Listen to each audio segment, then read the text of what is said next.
Germany में elections और election में एक फार राइट पार्टी इस राज्य से जीतती है। यह वही राज्य है जिसमें 1930 में नाजी पार्टी ने अपने फर्स्ट सक्सेस को पाया था। यह पार्टी फार राइट है। यह इस्लाम को रोकना चाहती है। Invest in what sense? उसका कहना है कि एक इन्वेजन हो रहा है जर्मनी का बाय मुस्लिम इमिग्रेंट्स, और खतरा केवल इसी से नहीं है। ये 1.1 मिलियन जो यूक्रेनियन इमिग्रेंट्स इस एरिया में है उसके भी खिलाफ है। Immigration, inflation, anti EU, anti USA. इस पार्टी का राइज बहुत कुछ बदल सकता है यूरोपियन पॉलिटिक्स में ही नहीं, ग्लोबल पॉलिटिक्स में, क्योंकि ये ट्रेंड केवल यहीं का नहीं है। इसके अलावा स्वीडन, क्रोएशिया, इटली और ऐसे कई देश हैं जिसमें राइट विंग पार्टी बढ़ रही हैं, लेकिन ये फार राइट है। इसके कनेक्शन उस नियो नाजी पार्टी से बताए जाते हैं जिसको कुछ समय पहले जर्मनी ने बैन किया था। और आज जिस जिस जगह उस पार्टी का स्ट्रांग होल्ड था उसी जगह पर इस पार्टी की वोट परसेंटेज बढ़ गई है। मात्र 11 साल पुरानी पार्टी है और कुछ यूरोसेप्टिक प्रोफेसर्स ने बनाई थी, यानी कि जो यूरोपियन यूनियन के कॉन्सेप्ट के खिलाफ थे। वो शुरुआत इतने रेडिकल पॉइंट्स पर नहीं कर रहे थे, लेकिन ग्रेजुअली वो रेडिकल होते चले गए। सबसे पहला गुस्सा था उनका रिफ्यूजीज, कि why these refugees are taking over resources of Germany. Islam and migration, इनका कहना है कि हम केवल जर्मनी तक नहीं है अपने व्यू पॉइंट्स को लेकर। इनका कहना है इस्लाम का जो एक्सपेंशन वेस्ट में हो रहा है उसको भी रोकना है।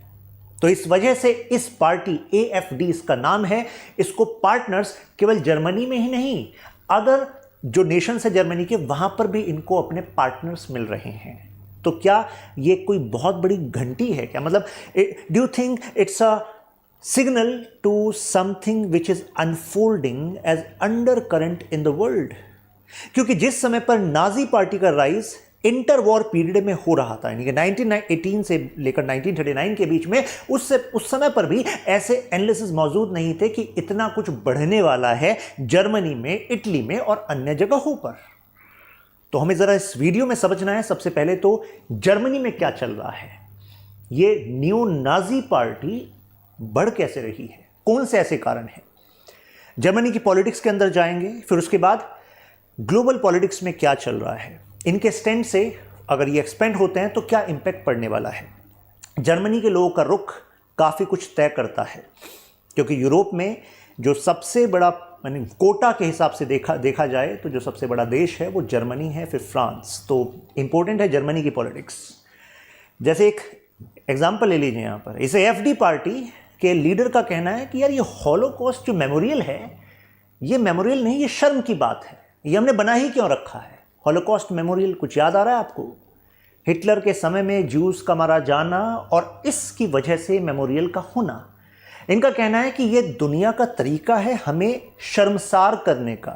हम ऐसे सिंबल्स को क्यों रख रहे हैं? हमें तो गलती जो हो गई, जो होना था उस समय वो हो गया, लेकिन जर्मनी का प्रेजेंट और जर्मनी का फ्यूचर शेम से नहीं, प्राउड से डिसाइड होना चाहिए। तो इस वजह से हमें दुनिया को कोई भी एक मौका नहीं देना चाहिए जिससे कि वो हमें अपने पास्ट के लिए शर्मसार करें। ऐसे आइडियाज AFD के हैं। तो आपको एक टिंट ऑफ हाइपर नेशनलिज्म दिखना चाहिए इसमें। देखिए इनका ये जो अभी मैं आपको बता रहा था कि इनके कनेक्शन इस NPD नियो नाजी पार्टी से बताए जाते हैं, जो इससे पहले बैन हो चुकी है और उस जगह जीती हैं जहां पर ये पार्टी पहले स्ट्रॉन्ग होल्ड रखती थी। अभी जो प्रेजेंट कोएलिशन हम देखते हैं जर्मनी में, वो ये देखते हैं, इसको ट्रैफिक लाइट कोएलिशन कहा जाता है, जो सेंटर टू लेफ्ट है। आसान भाषा में बता दूं तो देखिए ये ग्रीन पार्टी है, यानी कि ये वो पार्टी है जो इस समय जर्मनी के केंद्र की एक प्रमुख पार्टी, और ये कहती है कि हमें जो थर्मल पावर प्लांट है उसको बंद करना है, क्लीन एनर्जी की तरफ जाना है, और इसकी वजह से भी बड़े बड़े कॉर्पोरेट्स को खासा नुकसान हुआ है। जनता का कहना है कि क्लीन एनर्जी ट्रांसफॉर्मेशन में लगेगा समय और इसकी वजह से कॉस्ट बढ़ गई है ऑफ एनर्जी, तो इनके भी खिलाफ चल रहे हैं।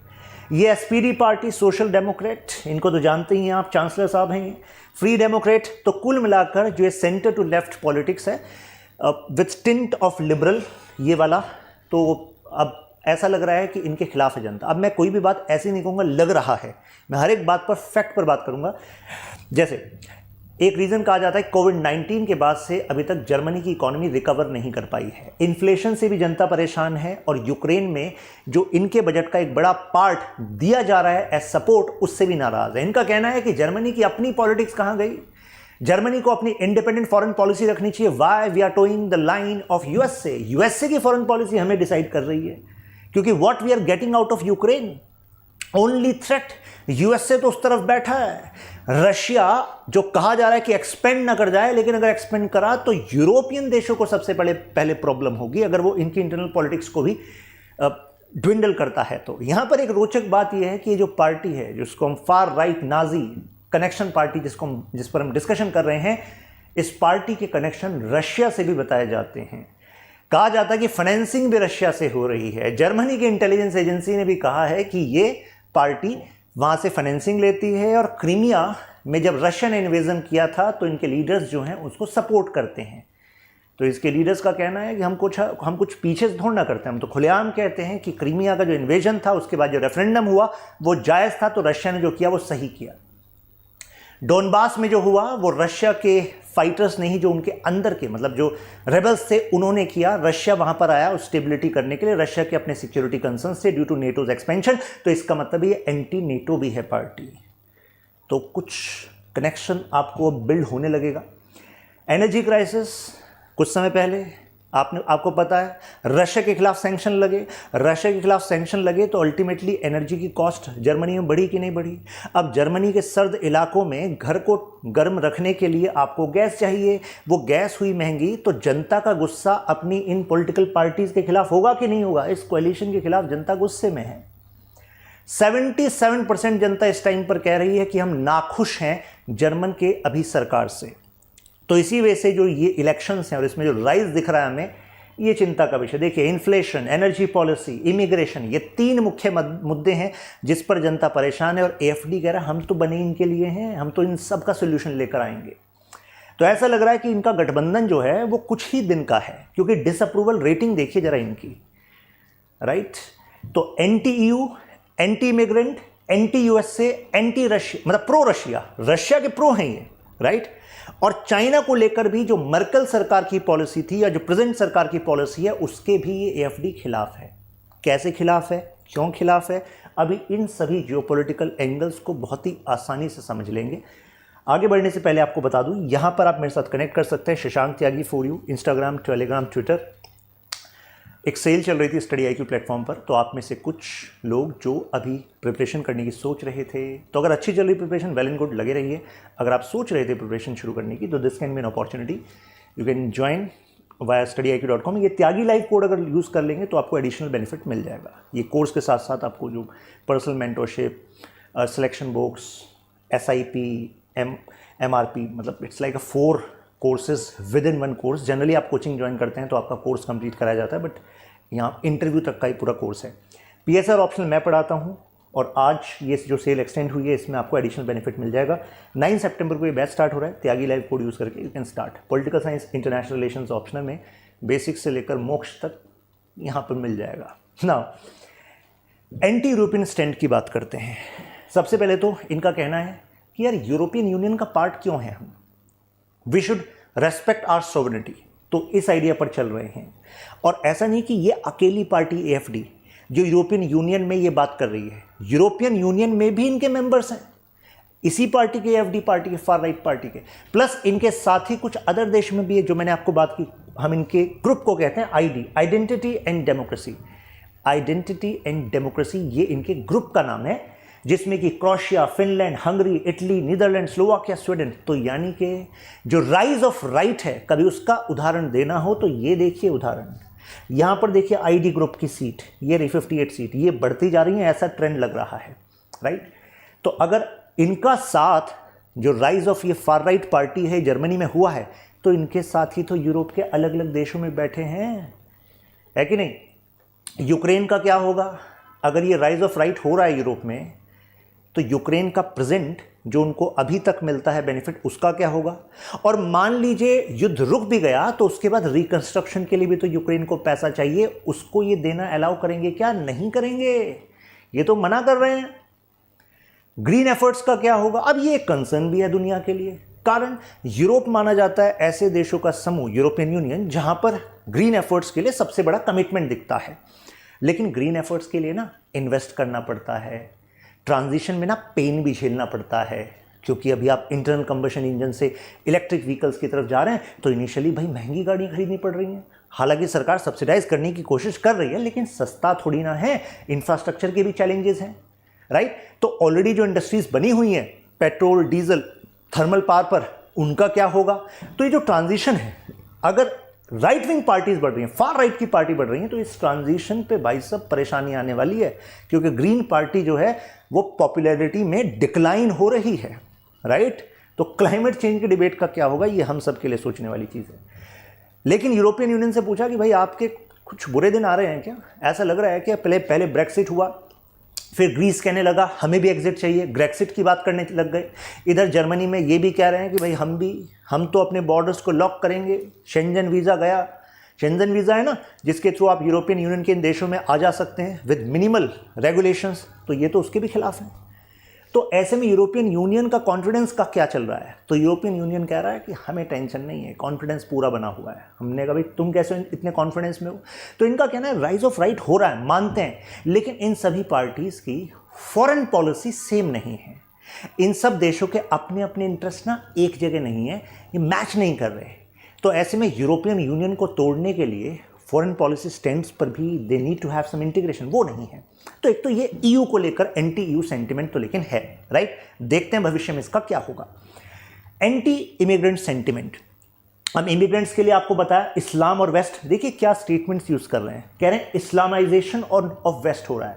और एएफडी जो पार्टी अभी जीती है ना, उस पार्टी ने क्या मैकेनिज्म यूज करा कि हर हफ्ते इनके party members along with local community ये मार्च निकालते हैं अपने एरियाज़ में, मार्च निकालते हैं, लोगों को सेंसिटाइज करते हैं कि भाई ये millions of people who have came refugee from Middle East and other areas, they are actually disrupting our culture. This is not German. These people are taking away our jobs, our resources.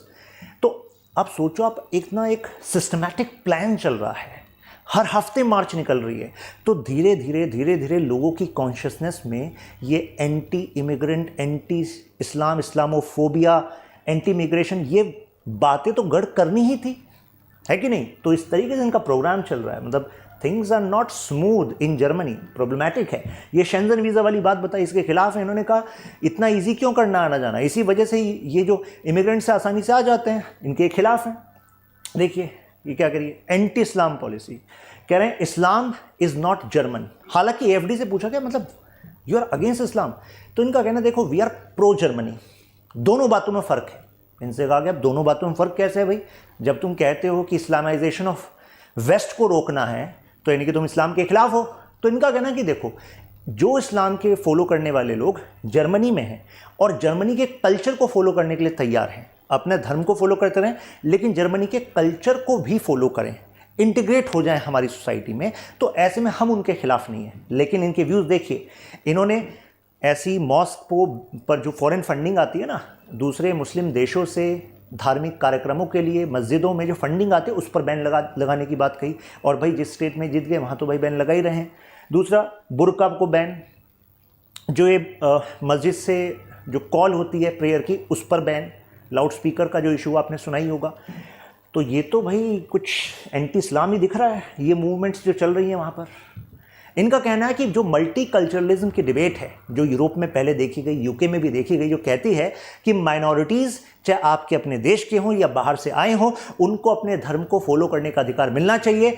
Far right कहती है हम तो नहीं मानते ये बात। इनसे पूछा गया भाई क्यों नहीं मानते तुम ये बात। इनका कहना है कि इससे सोसाइटी में फर्दर डिविजन होता है, गेटोइजेशन होता है। तो जो लोग मिडिल ईस्ट से आते हैं, जो मुस्लिम जनता वहाँ से आ रही है, वो कुछ एरियाज़ में कंसेंट्रेट हो जाते हैं और उस कंसेंट्रेटेड एरिया में उसी के अंदर एक वर्ल्ड बन जाता है। वहीं पे फिर उनका कहना है कि वो सोसाइटी से इंटीग्रेट नहीं हो पाते, तो कितनी सारी जो प्रॉब्लम्स हैं बाद में जो सोसाइटी को इम्पैक्ट करती हैं वो यहीं से चलती हैं। तो they are against giving special right to minority, इनका कहना है, क्लियर कट ये बात है जी।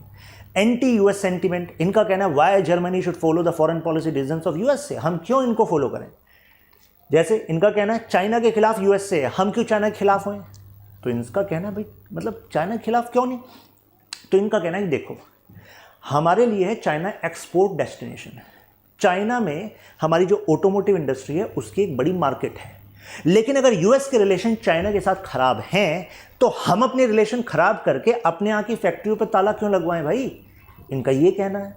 तो वो कह रहे हैं यूएस की जियोपॉलिटिक्स अपनी जगह, हमारे अपने इकोनॉमिक इंटरेस्ट अपनी जगह, क्योंकि हमारी फैक्ट्री पर ताला लगेगा, हमारे लोगों में अनएम्प्लॉयमेंट होगी तो यूएस से बचाने नहीं आएगा। यूएस से तो कह देगा यार नेटो में खर्चा बढ़ाओ, तो दैट इज देयर इंटरेस्ट। ये ऑटोमोटिव इंडस्ट्री इस वजह से कह रहे हैं। यूक्रेन पर उनका कहना है कि यूक्रेन पे जो इतना एक्सपेंडिचर हुआ उससे मिला क्या? 2.5 साल से ज़्यादा का युद्ध हो चुका है। We are just giving our money. तो एंटी यूएस सेंटिमेंट है यहाँ पर, प्रो रशिया सेंटिमेंट है। इनका कहना है Russia is good for us. Putin के फेवर में कितने सारे स्टेटमेंट्स इनके एफडी पार्टी के लीडर्स के आ रहे हैं, फार राइट पार्टी के। जब जेलेंस्की आए थे जर्मनी के पार्लियामेंट में तो जो एफडी है, जो फार राइट पार्टी है, इसके जो मेंबर्स हैं वो प्रोटेस्ट में बाहर चले गए। एफडी के रशिया टाइज बताए जा रहे हैं। जर्मनी की डोमेस्टिक सीक्रेट सर्विस का कहना है, एफडी के लीडर्स का कहना है यार इसके लिए तुम्हें इंटेलिजेंस एजेंसीज की जरूरत पड़ी। हम तो खुलेआम बोल रहे हैं, खुलेआम स्टेटमेंट दे रहे हैं। उनके यहाँ जब रेफरेंडम की बात हुई थी कि क्रीमिया का जो एनेक्सेशन था वो एनेक्सेशन था या रेफरेंडम से खुद जनता ने मांग करी, तो इनके लीडर्स ने खुलेआम कहा अरे वहाँ पर रेफरेंडम को हम लेजिटिमेट मानते हैं। एफडी के लीडर्स वहाँ गए भी इस वाले क्षेत्र में, जो यूक्रेन का क्रीमिया वाला पार्ट है जो रशिया ने इन्वेड किया, और फिर रेफरेंडम करके कहा जनता ही कह रही है मदर रशिया के साथ रहना है। तो इनके लीडर्स ने कहा देखो वो खुद कह रहे हैं, तो इसमें कुछ गलत नहीं किया रशिया ने। तो ये क्रीमिया रेफरेंडम वाली बात बताई। एफडी का एक तरीके से इनडायरेक्ट सपोर्ट है। इवन जो डोनबास रीजन, जो रीजन है लुहांस्क एंड डोनेस्क वाला, तो उस रीजन पर भी जो रशिया के एक्शन है उसको ये लेजिटिमेट मानते हैं। तो इनका कहना हम तो खुलेआम कह रहे हैं ये तुम्हारे सीक्रेट सर्विस ने क्या क्या बड़ी बात कह दी। रशिया की जो स्टेट फॉरेन मीडिया है वो इंटरव्यू कर रही है एफडी के मेंबर्स का। इनके नैरेटिव्स को रशिया में चला रही है कि देखो जर्मनी भी रशिया की पॉलिसी के सपोर्ट में है, रशिया जो एक्शंस कर रहा है बिल्कुल सही है। तो एक तरीके से तो एक्शन खुलेआम दिख रहा है, राइट। प्लस ये देखिए कि एफडी का गढ़ कौन सा वाला एरिया है, अभी ईस्टर्न पार्ट ऑफ जर्मनी है, राइट। और eastern part of Germany was once under Soviet Union. कुछ याद आ रहा है? कोल्ड वॉर की हिस्ट्री में हम पढ़ते हैं East Germany West Germany, right. तो ये एरिया वैसे भी उनके इन्फ्लुएंस में था। अब आगे का कहानी क्या है? सबसे बड़ा फायरवॉल इस फार राइट पार्टी के लिए है कि ये पार्टी के साथ अदर पार्टीज जो है कोलिशन पार्टनर नहीं बनना चाहती। एक इंटरेस्टिंग चीज़ यहाँ पर यह है कि जो जर्मनी का पार्लियामेंट है उसमें आधी सीट तो होती है first pass the post system पे। जैसे कि हमारे यहाँ लोकसभा का चुनाव होता है, ईवीएम पे बटन दबाते हैं अपने चॉइस के कैंडिडेट के लिए, और फिर वो आपके कैंडिडेट को अगर मैक्सिमम वोट मिली वो बन जाता है एमपी। लेकिन आधी सीट्स इनके यहाँ क्या होती है, वो लिस्ट सिस्टम पे होती है, यानी कि वोट परसेंटेज के बेसिस पे डिसाइड होता है कि जितनी परसेंट आपकी सीट उसके प्रोपोर्शन में आपकी पार्टी को मिलेंगी पार्लियामेंट में एमपी की सीट। लिस्ट सिस्टम होता है। मैं पॉलिटिकल साइंस ऑप्शनल में पढ़ाता भी हूँ। यहाँ पर इंटरेस्टिंग बात यह है कि इस सिचुएशन की वजह से किसी भी पार्टी को अगर ताकत में आना, पावर में आना है, तो दे नीड कोएलिशन पार्टनर, और इनके साथ कोएलिशन पार्टनर बनने के लिए ज़्यादातर पार्टी तैयार नहीं है, क्योंकि इन पर ठप्पा लगा हुआ है हिटलर वाला कि भाई ये तो नाजी वाली पार्टी हैं, ये तो हेट फैलाएंगी, इनके साथ हम नहीं आएंगे। तो ये इनके लिए एक बड़ा चैलेंज है। लेकिन एक पार्टी है सीडीयू पार्टी, वो भी सेंटर राइट पार्टी है। ये तो फार राइट हो गई भाई, क्लियर कट एंटी इस्लाम, एंटी इमिग्रेशन, बॉर्डर बंद करो, अपने नेशन की सोचो, अपनी इंटरेस्ट की फॉरेन पॉलिसी को डिसाइड करो। लेकिन जो सीडीयू है जो सेंटर टू राइट है, मतलब कुछ सेंटर है, राइट, खुलेआम ऐसे नहीं कह रही कि इस्लामाइजेशन ऑफ वेस्ट हो रहा है। तो लेकिन वो पार्टी कुछ मुद्दों पर इस एएफडी पार्टी के साथ आई थी, राइट। तो ऐसा लगता है कि ऐसा नहीं है कि इनके साथ नहीं आएंगे, टैबू है। देखो इनके साथ पार्टियां आ रही हैं, तो अगर पार्टियां धीरे धीरे आ रही हैं तो ये जो वॉल है ये ब्रेक हो जाएगी और एएफडी एक बड़ी पार्टी बन सकती है फ्यूचर में। वो डिपेंड करता है जर्मनी की जनता पर, लेकिन 77% अगर जनता खुश नहीं है प्रेजेंट स्टेट ऑफ अफेयर्स पे, तो ऐसे में जो ट्रैफिक लाइट कोएलिशन बना हुआ है, जिसको ट्रैफिक लाइट कहते हैं, ये green party, SPD party, free Democrat, तो भाई साहब ऐसे में तो कुल मिलाकर चिंता का विषय है इनके लिए, राइट। इन पार्टीज़ के लिए जो कोएलिशन की पार्टी हैं, अब एएफडी का राइज यहाँ पर दिख रहा है। देखते हैं क्या होता है फ्यूचर में, राइट। तो ये वीडियो का जो पीडीएफ है, जो कंटेंट अगर आपको लेना है तो कंटेंट यहाँ मिल जाएगा, शशांक त्यागी फॉर यू। यहाँ पर मेरे साथ इंस्टाग्राम पर आप कनेक्ट हो जाएंगे। ये क्वेश्चन यहाँ से बनता है, examine the reasons for rise of right in some EU countries. Do you think concept of EU is under threat?